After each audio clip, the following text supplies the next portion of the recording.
लगभग आधी रात का समय था। एक नवयुवक अपने हाथ में एक बैग पकड़े हुए शायद अपने घर की ओर बढ़ रहा था, लेकिन उसके चेहरे पर एक अजीब सा डर था। वो अपने कदमों को तेज तेज बढ़ा रहा था, लेकिन जैसे ही वो गांव के कुएं के पास पहुंचा, उसका पूरा शरीर पसीने से भीग गया। वो वहां से मानो पलक झपकते ही गायब हो जाना चाहता हो। आलतू चल आलतू, आई बला को टाल दू। हे प्रभु रक्षा करना, यहाँ से सही सलामत चले जाऊं। उसने अपने कदमों की रफ्तार को तेज की, लेकिन जैसे ही वो कुएं के पास से गुजरा तो उसके कानों में किसी की पायल की आवाज पड़ी। उस आवाज को सुनकर डर के मारे उसके पैर वहीं जम गए और उसके कंधे पर उसे कुछ महसूस हुआ। उसने हिम्मत करके पीछे मुड़कर देखा तो घूंघट ओढ़े एक औरत उसके सामने खड़ी थी। उसे देखते ही डर से उसका चेहरा फीका पड़ गया। तभी उस औरत ने अपना हाथ उसके चेहरे की तरफ बढ़ाया और उसकी गर्दन को एक ही झटके में मरोड़ दिया और वो निढाल होकर जमीन पर गिर पड़ा। अगली सुबह जब लोग वहां से गुजरे तो कुएं के बाहर लोगों का जमावड़ा लग गया। सत्यानाश, पता नहीं ये किस किस को और लेकर जाएगी। पिछले 2 महीने में 5वीं मौत हुई है ये। मना किया था रात को यहाँ से कोई मत जाना। इंसानों को, हमारे जानवरों को, किसी को नहीं छोड़ा इसने। मुझे तो ये सती माता का प्रकोप लग गया। सती आसरा का स्थान बनाना होगा। देवी को रोज भोग देवेंगे और कोई भी सूरज ढलने के बाद यहाँ ना आवेगा। देवी को रात के समय जरा सा भी विघ्न पसंद ना है। अपनी जान बचानी है तो यही करना होगा। माना जाता है कि गांव के कुएं और नदी पर सती आसरा का स्थान होता है, जिन्हें देवी का रूप माना जाता है। गांव में होने वाले इन हादसों की वजह से गांव वालों ने कुएं पर सती आसरा का एक छोटा सा मंदिर बनाया, जिसके भीतर कोई मूर्ति नहीं थी। बस गांव के लोग वहां देवी को भोग लगा सके, इसलिए वो मंदिर बनाया गया ताकि देवी का क्रोध शांत हो सके। लेकिन उसके बाद भी गांव में होने वाले वो हादसे नहीं रुके। तभी एक रात काले कपड़े पहने एक लड़की, जिसने अपने चेहरे को काली शॉल से ढका हुआ था, अपने हाथ में एक काले रंग की पोटली लिए हुए थी। सती आसरा के डर से अब रात को कोई भी कुएं के पास नहीं भटकता था, इसलिए गहरी काली अंधेरी रात में वो अकेली कुएं के पास अपना आसन लगाकर बैठी और कुएं पर थोड़ी हल्दी कुमकुम और अपनी उंगली से काट कर रक्त का चढ़ावा किया और तेल का एक दीपक भी जलाया। तुम्हारा बदला पूरा हो गया है, तुम अब शांत हो जाओ। गांव वालों को मत मारो, जिनको मारना था उन्हें तुम मार चुकी हो। गांव में हो रहे इन हादसों को 3 महीने बीत चुके थे और आज से 3 महीने पहले एक रात काले कपड़ों में अपना चेहरा ढकी हुई एक स्त्री रात के 2:30 बजे कुएं के पास एक यज्ञ कुंड जलाए बैठी थी। यज्ञ कुंड के पास एक मुर्गा, जिसके हाथ पैर और चोंच को रस्सियों से बांधा गया था। नर कंकाल की खोपड़ी में किसी जानवर का रक्त भरा हुआ था। वो उस रक्त का छिड़काव बार बार यज्ञ कुंड में कर रही थी और बड़ी ही धीमी आवाज में कुछ मंत्रों का उच्चारण भी कर रही थी। तुम्हें जागृत होना पड़ेगा। तुम्हें जागृत किए बिना आज की रात मैं यहाँ से नहीं जाऊंगी। बलि स्वीकार करो। उसने उस बंधे हुए मुर्गे को उठाया और धारदार चाकू से उसकी गर्दन को एक झटके में अलग कर दिया। उसकी आहुति उसने यज्ञ कुंड में चढ़ा दी। तभी वहां एक अजीब सी सिहरन उठी।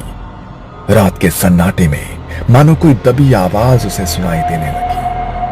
कुएं के भीतर से मानो किसी की आत्मा निकलकर बाहर आ गई हो। उसने पीछे मुड़कर देखा तो घूंघट ओढ़े एक औरत उसके सामने खड़ी थी। जाओ और खत्म कर दो उन्हें। मुझे अपना बदला चाहिए। जाओ। मानो जैसे वो उसकी आज्ञा का इंतजार कर रही थी।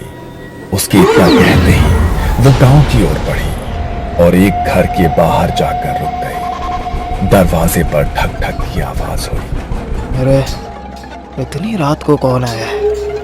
रात के 3 बज रहे हैं। इस वक्त कौन दरवाजा खटखटा रहा है? तभी दरवाजे पर फिर से ठक ठक की आवाज आई। पता नहीं कौन आया है, देखना ही पड़ेगा। मंगल दरवाजा खोलने के लिए गया। दरवाजे से अभी भी लगातार ठक ठक की आवाज आ रही थी। अरे बोल रहा हूं ना। अभी तक मंगल आधी नींद में था, लेकिन जैसे ही उसने दरवाजा खोला तो उसके होश उड़ गए। उसके सामने घूंघट ओढ़ी हुई वही औरत खड़ी थी। लेकिन जैसे ही मंगल ने उसे देखा तो हवा के झोंके से उसके चेहरे से उसका घूंघट सरक गया। मंगल ने जैसे ही उसका चेहरा देखा तो उसकी चीख निकल गई। उसका चेहरा पूरी तरह से गला हुआ था और आंखों की पुतलियां बिल्कुल सफेद होकर उल्टी हो चुकी थी। मंगल जल्दी से दरवाजा बंद करने लगा, लेकिन दरवाजा बंद नहीं हुआ। वो डर के मारे अंदर की तरफ भागने लगा। तभी उस भयानक औरत ने उसकी गर्दन को अपने हाथों में जकड़ लिया और एक ही झटके में उसकी गर्दन को मरोड़ डाला और उसके चेहरे के मांस को पूरी तरह से नोच डाला।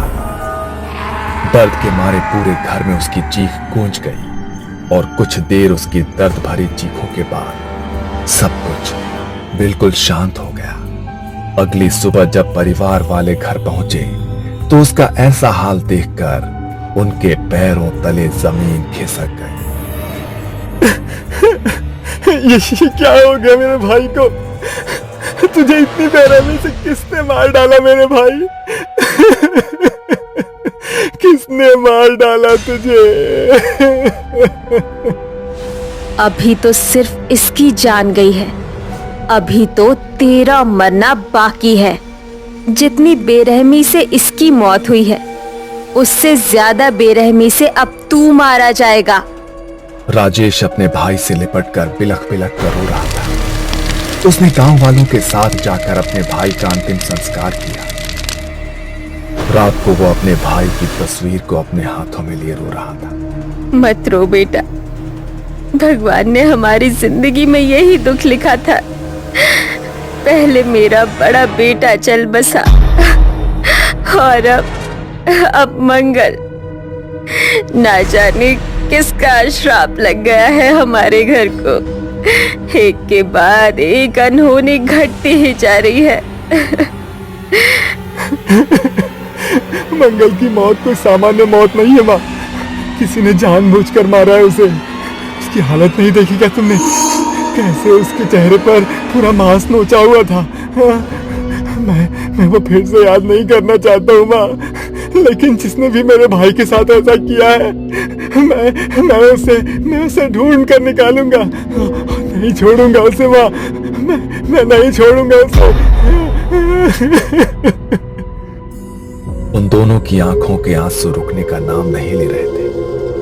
13 दिन बाद मंगल की सभी अंतिम क्रियाएं पूरी हुई।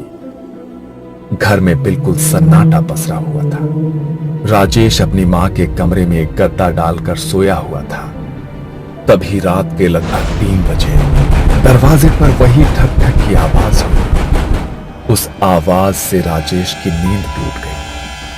उसने घड़ी में समय देखा तो वो भी हैरान रह गया। इतनी रात को घर पे कौन आया है? फिर से दरवाजे पर ठक ठक की आवाज हुई। मां की नींद ना टूट जाए इसलिए राजेश बिना सोचे समझे दरवाजा खोलने चला गया। लेकिन जैसे ही उसने दरवाजा खोला, उसके सामने भी वही घूंघट वाली औरत खड़ी थी। उसने अपने चेहरे से अपना घूंघट हटाया और सीधे राजेश की गर्दन की ओर हाथ बढ़ाकर एक ही झटके में उसके गर्दन को मरोड़ डाला। वो उसी वक्त निढाल होकर जमीन पर गिर गया। उसे चीखने का भी वक्त नहीं मिला। अगले दिन उसके अंतिम संस्कार की क्रिया की गई। लेकिन यह सिलसिला यही नहीं रुका। जैसे ही राजेश की मौत के 13 दिन बाद उसकी अंतिम क्रियाएं पूरी की गई तो उसके अगले दिन घर के आंगन में उनकी मां का मृत शरीर मिला, जिनके चेहरे का मांस मानो किसी वहशी दरिंदे ने नोच लिया हो। सबसे बदकिस्मती की बात यह थी कि उनका क्रियाकर्म करने के लिए अब घर में कोई भी उनका वारिस, कोई भी सदस्य नहीं बचा था। ना जाने इनके परिवार को तो किसकी नजर लग गई है। तीनों बच्चे मर गए, राधा भी मारी गई। इन तीनों की मौत ही सामान्य ना है। मन तो लागे है कि किसी ऊपरी हवा ने ही इनके पूरे खानदान को खत्म किया है, वरना ऐसा हंसता खेलता परिवार ऐसे खत्म नहीं हो सकता। लोगों की उस भीड़ में काले कपड़े पहने अपने चेहरे को ढकी हुई वही औरत खड़ी थी, लेकिन उसकी आंखों में अब एक चिंता थी, जैसे कुछ तो ऐसा हो गया हो जिसकी उसने भी कल्पना नहीं की थी। ये सब क्या हो रहा है? उसे तो बस उन दोनों को मारना था, उसने इसे भी क्यों मार डाला? कहीं कुछ गलत तो नहीं हो गया? आधी रात को काला कपड़ा ओढ़कर वो फिर से अपने हाथों में पोटली लिए कुएं की तरफ बढ़ने लगी, लेकिन तभी उसने देखा कि कुएं के पास एक आदमी अपनी साइकिल से गुजर रहा है। मगर देखते ही देखते वहां पायलों की आवाज गूंजी और उसके सामने घूंघट ओढ़ी वो स्त्री अचानक से आकर खड़ी। डर के मारे वो आदमी साइकिल से गिर पड़ा। वो उसकी ओर बढ़ी और उसने उसके शरीर के मांस को पूरी तरह से नोच डाला। उसकी चीखों की आवाज पूरे गांव में गूंज उठी। ये देखकर काले कपड़ों से खुद को ढकी माया के होश उड़ गए।